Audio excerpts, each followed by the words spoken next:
The summer air buzzed with the hum of cicadas as Michael perched on the porch steps of his childhood home, a beer clutched loosely in his hand. Inside, laughter echoed through the walls as Rachel helped his mother prepare dessert. His brother, Ethan, leaned casually against the railing, wearing that same cocky grin he always had, the one Michael had both admired and resented growing up. "Feels good to be home, huh?" Ethan said, tipping his own bottle toward the sprawling yard they had played in as kids. Michael nodded absently, his gaze drifting toward the kitchen window. Rachel was there, her hair falling in loose waves over her shoulders as she smiled warmly at his mother's joke. She looked radiant, glowing even, a brightness that had returned to her after months of heartbreak. Rachel's pregnancy announcement 2 weeks ago had been a miracle for them both. After years of trying, endless doctor visits, and heartache, the news of their baby had felt like a gift from the heavens. The family had been ecstatic, particularly his parents, who had been eager for the next generation to arrive. Yet, as Michael watched Rachel laugh through the window, something nagged at him, a sensation he couldn't shake, like a stone lodged in his chest. He had dismissed it as paranoia at first, chalking it up to the stress of impending fatherhood. But lately, Ethan had been different. Aloof, distant in a way that felt out of character for his usually affable brother. "You okay, man?" Ethan's voice snapped him out of his thoughts. "Yeah," Michael replied, forcing a smile. "Just a lot on my mind, I guess. Baby prep and all." Ethan chuckled, though it sounded hollow. Big changes ahead. The air between them hung heavy, unspoken words settling into the space like a thunderstorm on the horizon. For the first time in his life, Michael felt something unfamiliar when he looked at his brother. Suspicion. Michael took a slow sip of his beer, letting the cool bitterness linger on his tongue. He couldn't pinpoint what had changed, but Ethan's presence felt off. It was in the way he avoided Rachel's gaze during dinner, or the way his jokes seemed to fall flat when directed at her. It wasn't like Ethan to hold back. He thrived on attention, especially Rachel's laughter, which had once flowed freely at his quips. Inside, the sound of dishes clinking broke Michael's train of thought. Rachel appeared at the door, wiping her hands on a kitchen towel. Her smile lit up the dimming twilight as she called out to them. "Are you two just going to sit there and let your mother and me handle everything? Come on, dinner's almost ready." Ethan was the first to stand, eager to escape the strange silence that had settled between them. "Coming," he said, flashing a quick grin as he brushed past Michael. Michael lingered, watching Ethan disappear into the house. He knew his brothers' tales better than anyone, better than Ethan knew them himself. That grin wasn't real. It was a shield, the same one he'd worn as a teenager whenever he was hiding something. Michael rubbed the back of his neck, shaking his head as if the gesture could dislodge his unease. He told himself he was being ridiculous. Ethan was family, and Rachel was everything. As he stepped inside, the comforting smells of roasted chicken and baked potatoes filled the air. His mother was already at the head of the table, arranging place settings, while Rachel poured glasses of iced tea. Ethan was leaning against the counter, his arms crossed, watching her with an expression Michael couldn't quite read. It was subtle, fleeting, a flicker of something that vanished the moment Ethan noticed Michael looking. Michael hesitated before stepping forward, sliding an arm around Rachel's waist as she handed him his glass. She leaned into him instinctively, her body warm and familiar. "Thanks, babe," he said softly, pressing a kiss to her temple. Rachel smiled, but Michael caught the briefest glance in Ethan's direction. It wasn't much, just a flick of her eyes, but it landed like a punch to his gut. What the hell was that? Dinner carried on as it always did in the Matthews family. Stories of old times, a little friendly ribbing, and their mother's gentle scolding whenever Ethan got too loud. On the surface, it was normal, even perfect, but Michael couldn't shake the growing tension he felt with every passing minute. When the plates were cleared and the family moved to the living room, Michael stayed behind under the pretense of helping Rachel with the dishes. He watched her as she rinsed the plates, her movements quick and practiced. "Ratch," he said finally, leaning against the counter. She glanced over her shoulder. "Yeah." He hesitated, the words caught somewhere between his chest and his throat. "How are you feeling?" "About everything." She smiled, though it didn't reach her eyes. Good. Excited. Nervous, you know? It's a lot, but in a good way. Michael nodded, though her answer didn't ease the knot in his stomach. And Ethan? He asked, trying to sound casual. Rachel froze for a fraction of a second before turning off the faucet. What about him? I don't know. He's been acting weird lately. She laughed, too quickly. When isn't Ethan weird? Michael tried to chuckle along, but the unease in her tone only deepened his suspicions. Rachel dried her hands on a dish towel, her back still turned to Michael. The seconds stretched, her silence amplifying the unease that had taken root in his chest. Finally, she turned, her face calm, almost too composed. He's probably just stressed, she said, avoiding his gaze as she folded the towel and set it on the counter. You know Ethan. He doesn't handle change well, and with the baby coming, maybe he feels left out? Michael tilted his head, studying her. Left out? He's your brother-in-law, not the father. Rachel flinched, barely noticeable, but Michael caught it. A spark of suspicion flared into something more tangible. What's going on, Rachel? He asked, his voice firmer now. Her lips parted as if to respond, but the sound of Ethan's laughter drifting in from the living room broke the moment. She shook her head, brushing past him. Nothing. Let's not ruin tonight, okay? Your mom's been looking forward to this dinner for weeks. Michael watched her go, his jaw tightening. Her deflection wasn't enough to convince him, but he forced himself to let it go. Not here. Not now. The rest of the evening passed uneventfully, though Michael felt like an outsider in his own family. Ethan's jokes seemed forced, his laughter hollow. Rachel stayed close to Michael, her touches more frequent than usual, almost as if she were trying to reassure him. It didn't work. When the night ended and goodbyes were exchanged, Michael and Rachel drove home in silence.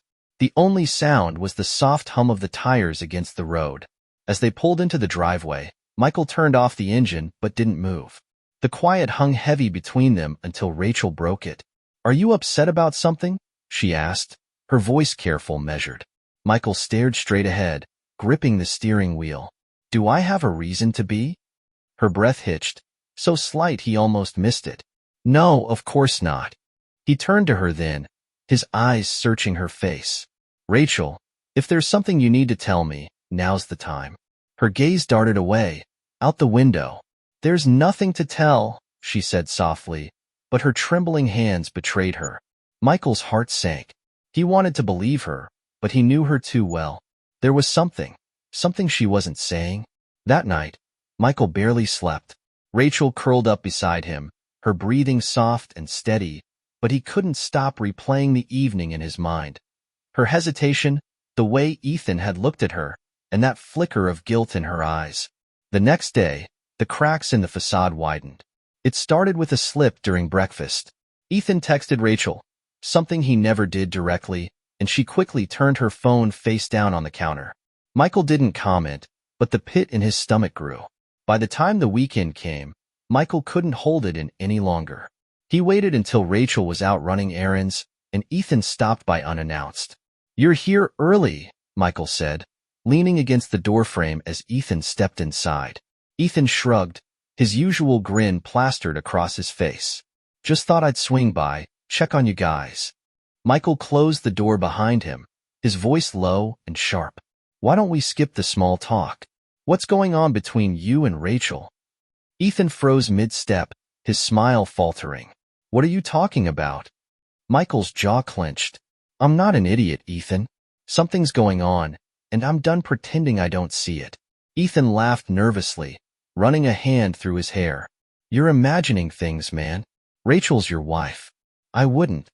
Don't lie to me. Michael's voice boomed through the room, startling them both. Ethan's expression shifted. Guilt, fear, and something close to shame flashed across his face. Michael's heart pounded as the truth began to unravel without Ethan saying a word. I knew it, Michael whispered, his voice cracking. How long? Ethan didn't answer, but his silence was enough. How long? Michael repeated, his fists clenching at his sides. A few months, Ethan said finally, his voice barely audible. It was a mistake. I swear it was a mistake. Michael staggered back, his breath coming in short, sharp bursts. The room spun as rage and betrayal crashed over him in waves. You destroyed my marriage, Michael said, his voice trembling. And for what? For what, Ethan? Ethan looked down, unable to meet his brother's eyes. I didn't mean for it to happen. It just did. Michael shook his head, his voice breaking. Get out. Get the hell out of my house. Ethan hesitated, but the look in Michael's eyes left no room for argument. He turned and walked out, the sound of the door slamming behind him echoing through the house. Michael stood in the silence, his world shattered. And then, Rachel's car pulled into the driveway. Michael watched through the front window as Rachel stepped out of the car, juggling a few grocery bags. She looked peaceful, even cheerful, oblivious to the storm brewing inside. His pulse pounded in his ears as she approached the door, keys jingling in her hand. He opened it before she could, startling her. Oh, she gasped, her smile faltering. You scared me. Michael didn't respond. He took the bags from her hands and set them on the counter in the entryway, his movements stiff and deliberate.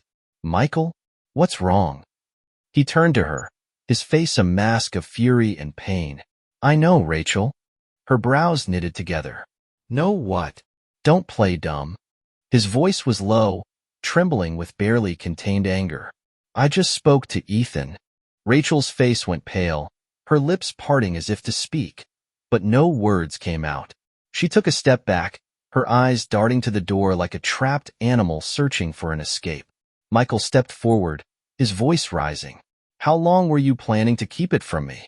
Were you ever going to tell me? Or was I just supposed to raise this baby while you and Ethan laughed behind my back? Michael, it's not like that, she cried, her voice breaking. Then what is it like? He shouted. Explain it to me, Rachel, because right now, all I see is the woman I loved and trusted tearing my life apart.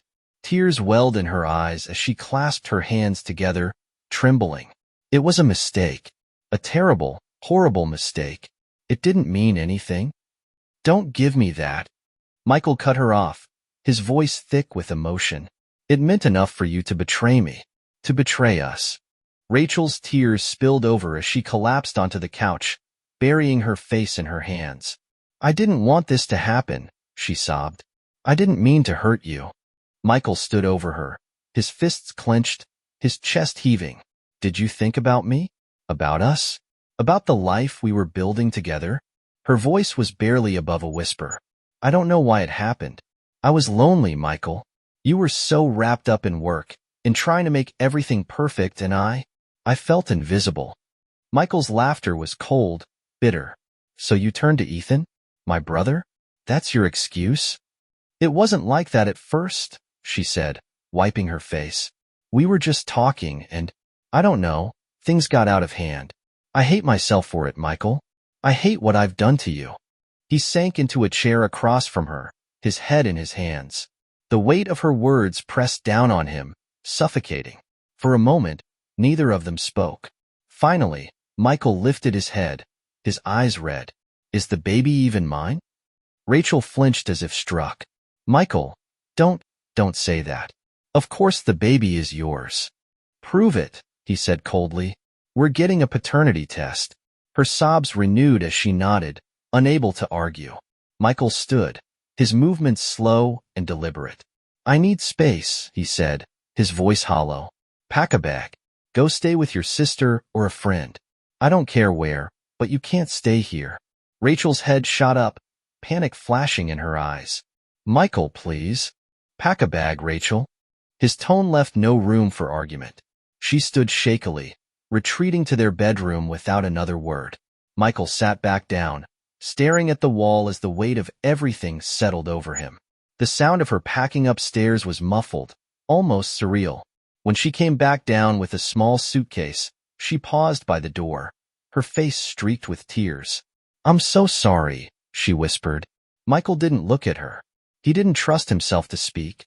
The door clicked shut behind her, leaving Michael alone in the echoing silence of their broken home.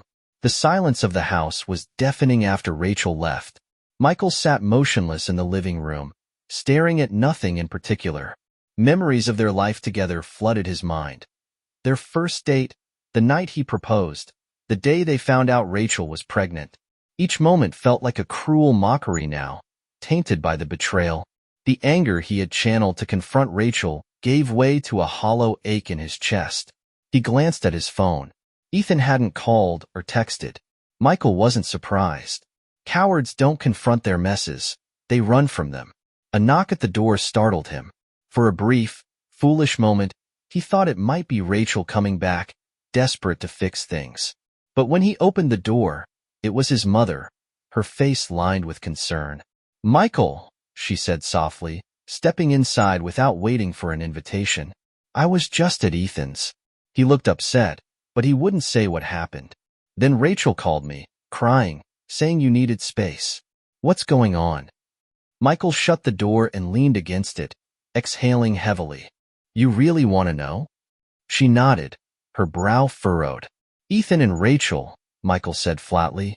"They had an affair." His mother's face went pale. "What?" she whispered. "You heard me." His voice was sharper than he intended, but he didn't care. "My wife and my brother." For months, apparently. Her hand flew to her mouth as she sank onto the couch. "Oh, Michael, no. Ethan wouldn't. He couldn't." Michael scoffed bitterly. "Yeah, well, he did. And Rachel admitted it." The weight of his words hung in the room like a storm cloud. His mother sat silently for a moment, her hands trembling. "I don't even know what to say," she said finally, her voice breaking. "How could Ethan do this? To you, of all people?" Michael laughed bitterly. "Good question. Maybe you should ask him." "I will," she said firmly, standing up. "But first, you need to tell me what you're going to do. Are you going to stay with Rachel?" Michael shook his head, his jaw tightening. "I don't know. I asked her to leave for now. I can't even think straight with her around. I can barely breathe. And the baby?" Michael's chest tightened at the mention of the child. "I'm getting a paternity test. If it's mine, I'll be there for the baby. But if it's not," he trailed off, unable to finish the sentence. His mother placed a hand on his shoulder, her touch gentle but steady. "Whatever happens, you're not going through this alone. Your father and I are here for you, no matter what." Michael nodded, though the words brought little comfort. That night, as Michael lay in bed, the emptiness of the house gnawed at him. The sheets still smelled faintly of Rachel's perfume, and the thought made his stomach churn. He turned over, his mind racing. The following day, he went to the clinic to arrange the paternity test. The nurse explained the process, simple enough, just a swab for him and Rachel when she returned. Still, the thought of the test made him sick. When he got home, he found a message waiting on his phone. It was Ethan. "Ethan, we need to talk. Please." Michael stared at the screen, his thumb hovering over the reply button. Finally, he typed 2 words. "Michael, come over." Ethan arrived an hour later, looking disheveled and uncharacteristically nervous. He stood on the porch like a child awaiting punishment. Michael opened the door, his expression unreadable. "Get in," Michael said coldly. Ethan stepped inside, his hands shoved deep into his pockets. He avoided Michael's gaze as they sat across from each other in the living room. "Say what you came to say," Michael said, his voice clipped. Ethan sighed, running a hand through his hair. "I'm sorry, Michael. I know that doesn't even begin to cover it, but I don't know what else to say. I messed up. You ruined everything," Michael interrupted, his voice shaking. "Do you have any idea what you've done? To me? To this family?" "I didn't mean for it to happen," Ethan said weakly. Michael slammed his hand down on the coffee table, making Ethan flinch. "Stop saying that. You didn't mean for it to happen? You didn't trip and fall into my wife, Ethan. You made a choice. Over and over again." Ethan looked down, his face red with shame.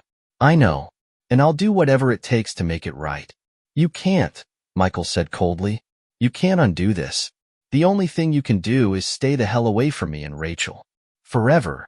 Ethan opened his mouth to protest, but Michael held up a hand.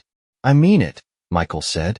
"If I see you again, if you so much as show your face at a family gathering, I swear to God." "Okay," Ethan said quickly, his voice breaking. Okay, I'll stay away. I promise. Michael stood, pointing to the door. Then leave. And don't come back. Ethan hesitated, his eyes glistening with tears. But he nodded, his shoulders slumping as he turned and walked out the door.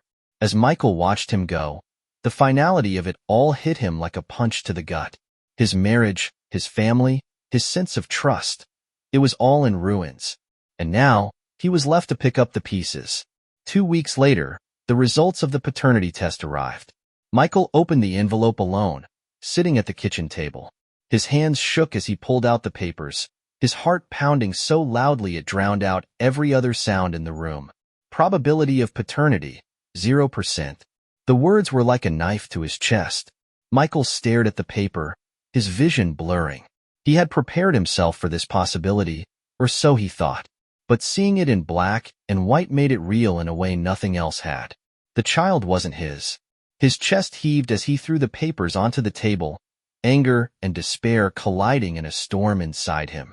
Every moment he had dreamed of being a father, every ounce of excitement for the baby, they were all stolen from him. Rachel called him that evening, her voice cautious. Michael, did the results come in? They did, he said flatly. There was a pause on the other end. And you know the answer. Rachel let out a choked sob. Michael, please. I didn't mean for this to happen. I love you. We can get through this. We. Michael interrupted, his voice cold. There's no we, Rachel. You killed at the moment you slept with Ethan. Please, she begged, her voice breaking. I made a mistake, but I still love you. I want to fix this. Michael closed his eyes, pinching the bridge of his nose. He wanted to scream, to yell at her, to make her feel even a fraction of the pain she had caused him. But he was done wasting his energy. Meet me tomorrow, he said. We need to talk. The next day, Michael picked Rachel up outside her sister's house. She climbed into the car hesitantly, her face pale and streaked with the remnants of tears. Where are we going? She asked, her voice small. You'll see, he said curtly. They drove in silence, the tension so thick it was suffocating. Rachel kept glancing at Michael, searching for a trace of warmth in his expression, but found none. Finally, he pulled over on a quiet stretch of road, far from the city. The barren landscape matched the desolation Michael felt inside. Get out, he said, his voice devoid of emotion. Rachel looked at him, confused. What? You heard me. Get out. Michael, please. Get out, he repeated, his voice rising. Tears welled up in Rachel's eyes as she unbuckled her seatbelt and stepped out of the car. Michael followed, slamming the door behind him. This is where it ends, Rachel, he said, his voice shaking with restrained fury. You made your choices, and now you live with them. I gave you everything, my love, my trust, my life, and you threw it away. I didn't mean to. Stop, he shouted, his voice echoing in the still air. Stop saying you didn't mean to. You knew exactly what you were doing. You didn't just betray me. You destroyed me. Rachel sobbed, clutching her arms. I love you, Michael. I swear I do. I'll do anything to make it right. Michael shook his head, his jaw tightening. You can't fix this, and I can't look at you without seeing everything you've taken from me. You and Ethan are out of my life. For good. He turned and got back into the car, slamming the door. Rachel ran to the window, pounding on it as tears streamed down her face. Michael, please don't do this. He didn't respond. He started the car, looking at her one last time through the window. Goodbye, Rachel. With that, he drove away, leaving her standing on the side of the road, her cries fading into the distance. Over the following weeks, Michael cut off all ties with Ethan as well. When his mother tried to mediate, pleading for him to forgive his brother, Michael stood firm. He's not my brother anymore, Michael said. I don't care what he says, or what he does. He's dead to me. Ethan called, texted, even showed up at Michael's door once, but Michael refused to answer. His family begged him to reconsider, but Michael couldn't. The pain was too raw, the betrayal too deep. Michael sold the house he had shared with Rachel and moved to a new city, determined to start over. Slowly, He began to rebuild his life, piece by piece. He focused on his work, leaned on friends, and started therapy to process the trauma he had endured. The shadows of Rachel and Ethan still lingered, but Michael was determined to carve out a future free from their betrayal. And as time passed, the ache in his chest began to dull. He wasn't whole, not yet, but he was healing.